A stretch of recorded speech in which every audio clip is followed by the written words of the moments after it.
Welcome back, everyone. This is Instructor Paige. Today we're diving into Chapter 3, Intrapersonal Communication.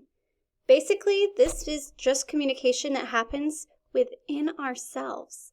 By the end of today's lecture, you should be able to define intrapersonal communication, evaluate how personality and perception affects it, and explore how our dispositions shape the way we communicate and build relationships. With our lecture videos, I cover a small amount from our textbook. Be sure to read more to help cover more in depth what we're talking about today. Let's get started. Let's start with a quick exercise. I want you to describe yourself in one word. Take a moment, pause if you need to, and think about how would you describe yourself in one word. Do you have it?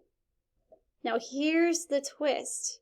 Would you share that same word with someone if they were your instructor, a stranger, a future employer, maybe a new boyfriend or girlfriend?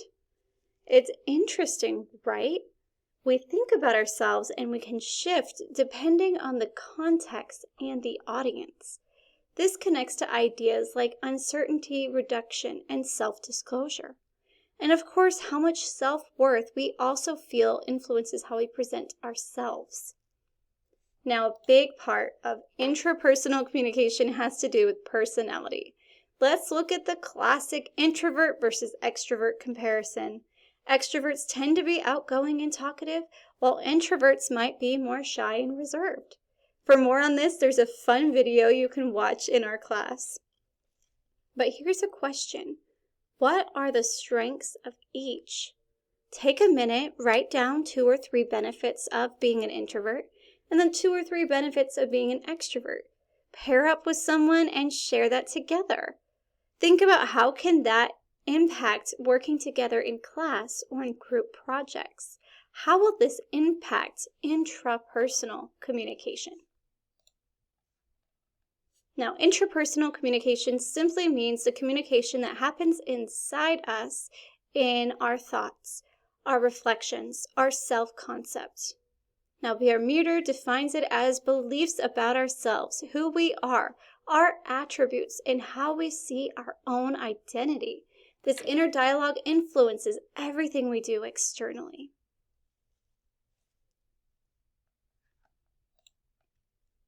Back in 1968, when people were asked about positive attributes, the top answers were words like being sincere and honest, understanding, and trustworthy.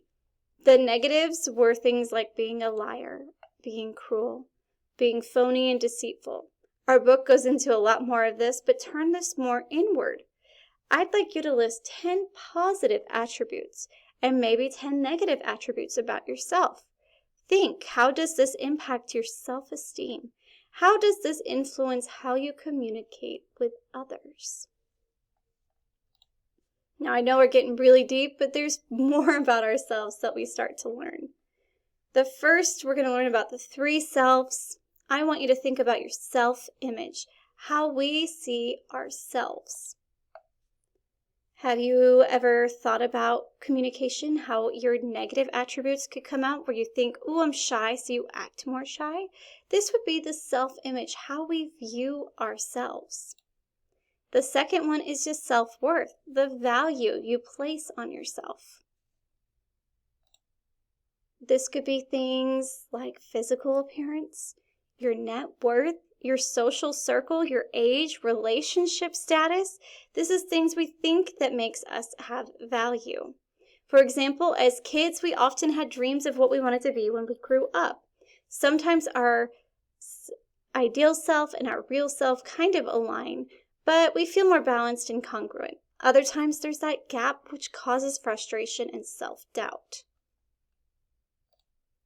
The last one here that kind of got a little bit off is our real self, is the person you truly are. What would friends or family use to describe you? How did they think about the 3 selves? So think about your self-image, how you view yourself, your self-worth, how you value yourself, and then your ideal self, who you want to be. Now here's an important question. How do you treat yourself when you make mistakes? This is something you need to have is something called self-compassion, meaning showing the same kindness to yourself that you would show a friend. It involves 3 things as well: self-kindness, recognizing common humanity, and mindfulness. Think about why fail videos online are so popular. They remind us that we all make mistakes, and it makes it a shared human experience. The key, like you'll see in the book, is not to feed the vulture, those negative thoughts or harsh comments, whether they come from ourselves or others. Now let's talk about personality. Each of us has a unique combination of traits. Honestly, that's what makes life so fun. But psychologists like to group these into something called the Big Five. Or another way to look at it is the ocean model of personality. They're both the same, but the way it's described can be a little bit different. The first one in the Big Five is surgency. The easiest way to talk about this is extrovert versus introvert. Where do you see yourself on the scale? Now, in between those is this fun word ambivert that they're studying, where you're kind of both. So it kind of can depend on you. The second is agreeableness. That's being good-natured versus being spiteful. Do you look for the good nature in others, or are you more looking for how you can get hurt?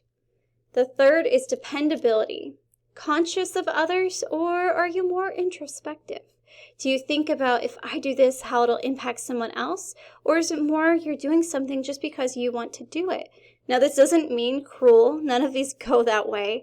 Me, I constantly think about, if I leave this here, this might get in the way of my husband. But my husband is definitely the more introspective, where he wants some coffee, he's going to put his coffee wherever he wants to. And we have littles, so that's definitely sometimes a little bit messy. The fourth is emotional stability. That's being more anxious about things or more placid. Like me, I would be on the more anxious scale. I definitely overthink things. My husband would be more placid, where he likes to say, well, it is what it is. There's nothing much we can do to change it. So your emotional stability, it just means, do you think things a lot, or are you more you go with the flow? And the last one is what I like to call culture. It's openness to new experiences, or how comfortable you are with knowing something new is coming. Do you feel excited if something new, if I told you, come up here and you're going to give a speech, would you be excited to this new experience, or would you be, that doesn't sound too great?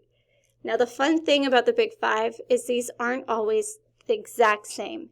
As time goes on, our nature can change. The environment we grew up with can make us certain ways, but then we can change as we grow. So these will never ever be exactly the same, and you can grow in the Big Five. But this is a good way to study personality. You start to use all 5 of these to study someone else you're talking with. If you're doing interpersonal communication and talking to someone else, do they seem more extroverted? How will that impact how you talk to them? Are they a more anxious person? They're overthinkers like Miss Page. Then you would be like, oh, well, don't let your thoughts run away. You definitely think about these things without really knowing that you are. Now, another thing in our book, it talks a lot and very extensively about twins. We're going to cover it very, very briefly. This is some fascinating stuff, but we're definitely going to focus more on the communication aspect. Now, in our textbook, it gives lots of research on this. It's the classic nature versus nurture study. Now, that's more of psychology, but basically it's good to know someone's background to understand how do we communicate with them. No matter if it's nature or nurture, getting to know someone is how we communicate with them to be what we want to be effective communicators.